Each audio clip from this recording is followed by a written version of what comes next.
Supreme court practice and procedure bill 2023 बाकायदा कानून बन गया। कौमी असम्बली सेक्रेटेरिएट ने प्रिंटिंग कॉरपोरेशन को गजट नोटिफिकेशन का हुक्म दे दिया। बिल का मुसवदा सदर मुमलिकत ने दोबारा बगैर मंजूरी के वापस भिजवाया था। हुकूमती जमातों का तहरीक इंसाफ से रब्ता, एजाज सातिक, साद रफीक और दीगर रहनुमाओं का असद कैसर से रब्ता।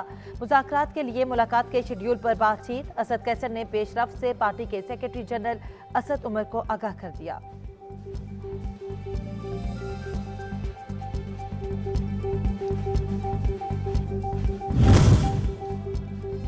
वज़ीर आज़म शहबाज शरीफ की कानूनी टीम के साथ बैठक। ज़राए के मुताबिक मुलाकातों में सियासी सूरत-ए-हाल पर तबादला ख्याल किया गया।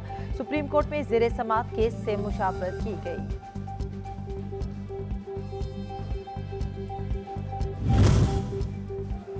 और ईद उल फित्र पर जमान पार्क में ऑपरेशन का खदशा। साबिक खातून अव्वल बुशरा बीबी ने वज़ीर आज़म और वज़ीर आला पंजाब को मरासला लिख दिया। कहा, अदालत का कार्रवाई से मुताल्लिक वाज़ेह हुक्म मौजूद है, ताहम इसकी गलत तशरीह का मंसूबा बनाया गया है। इंतजामिया ने अदालती अहकामात की पासदारी न की तो आला अदालतों से रुजू किया जाएगा।